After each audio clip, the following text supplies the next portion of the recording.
3 days. 3 days of grueling debate. And before the assembly of delegates was one question: shall we respond aggressively, or shall we take a path of caution and patience? And by the end of the third day, close to the end of the third day, it appeared that the path of caution and patience was going to carry the day. And then a delegate stood up. And this is part of the speech that he gave. Let us not, I beseech you, sir, deceive ourselves. Sir, we have done everything that could be done to avert the storm which is now coming on. We have petitioned. We have remonstrated. We have supplicated. We have prostrated ourselves before the throne and have implored its interposition to arrest the tyrannical hands of the ministry and parliament. Our petitions have been slighted. Our remonstrances have produced additional violence and insult. Our supplications have been disregarded, and we have been spurned with contempt from the foot of the throne. In vain, after these things, may we indulge the fond hope of peace and reconciliation. There is no longer any room for hope.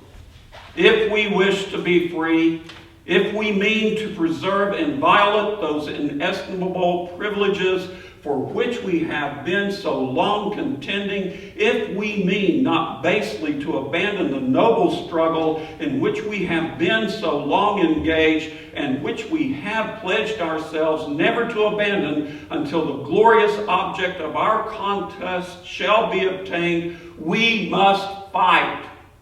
I repeat it, sir. We must fight. An appeal to arms and to the God of hosts is all that is left us. Now, if you're a student of American history, you might recognize that speech. It ends with a very famous line: "Give me liberty, or give me death." It's Patrick Henry at the meeting in Richmond, Virginia, of the Virginia delegates of the colony. And it's probably that speech that took that fledgling group of colonies to war against a superpower. It wasn't a shot heard around the world, because after that speech, the vote swung all the way back, and the colony of Virginia decided to raise a militia. And it was on. Now I bring that up because that's a revolutionary speech. And you may not realize it, but in the gospel we heard a different kind of revolutionary speech. And to compare the two, you have the revolution that Peter wanted and the revolution that Jesus intended. Patrick Henry, God love him, I'm a patriot. But Patrick Henry came down on the side of Peter, not Jesus. Because Jesus' revolution is extremely radical. Jesus says, I'm going to walk straight to Jerusalem. Not only am I going to walk to Jerusalem, I'm going to carry the object of shame and humiliation. I'm going to carry a cross right into the heart of power. Now, right before this, Peter has said to Jesus, you are the Messiah, the Holy One. But in Jesus' answer, he rebukes that title, because that title carries with it royalty and the trappings of power again. Instead, he calls himself Son of Man, which is translated as Human One. And the message is, if you truly want to be a real, genuine human being, this is how revolution is done. You walk right into the heart of power, and you take that instrument that they use to intimidate and oppress, which in Jesus' time and the time of the early church was the cross, because not only was it an instrument of death, it was an instrument of utmost humiliation. We're modest. Look up there. He's got a loincloth. They didn't have that. They hung naked in a public place.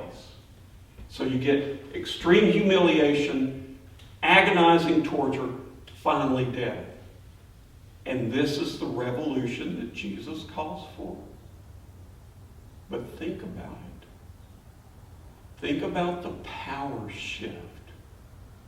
When you walk into the heart of power and say, I am no longer afraid. Your fear cannot intimidate me. There is an amazing gift in response to that. Life has meaning. That meaning flows from true freedom. The ability to make a genuine choice for myself. For myself. And not to take up an arm and clobber somebody else to make them take the same choice. So 2 revolutionary speeches. The way of the cross that Jesus lays out, or the way of arms, raise a militia that Patrick Henry lays out. We don't have to worry about that. We don't live in an age of revolution, do we? Oh, yeah. Well, let's just look at one that happened this past week. Does the name Sandra Fluke ring a bell? There is a revolution going on in our culture right now. It has to do with, I think the women are in the majority here, the majority of people that are here this morning. It has to do with the empowerment of women. True freedom lies in choice.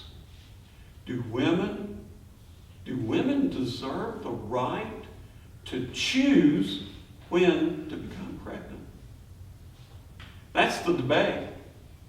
Because if I give you that right, me being a man, because it's interesting that Sandra Fluke was refused the ability to testify, this just blows my mind, in front of a panel that was discussing this in the Congress that were all white men. Not a woman represented. They refused to hear her. But she gave her testimony to a panel of Democrats. And her testimony was, it's not just about sex. God Almighty, when are we going to hear that? It's not just about sex. It's about choice. It's about health. It's about ultimately cutting down on the incidence of abortion in this country by avoiding unwanted pregnancies and an undue burden on the healthcare system. And y'all know what Rush Limbaugh said. There's the cross she had to bear. The cross of humiliation. Being called reprehensible things. And thank God she got a call on Friday from the President of the United States. And I was really touched by what he said to her. As the father of 2 daughters, I know your parents must be proud. And she said, I needed to hear that right then. Because my parents were called into question as well. I think Limbaugh had made a comment about how could her parents be proud of her or something along that line. Limbaugh, the way of Peter, let's pick up a club, and in his case, it's the club of intimidation and humiliation. There's a word for that, bully. The way of Jesus is to confront bullies. The way of the cross is to confront bullies. And it's not like that. It's by standing in front of them and speaking truth. Even if it means you get nailed.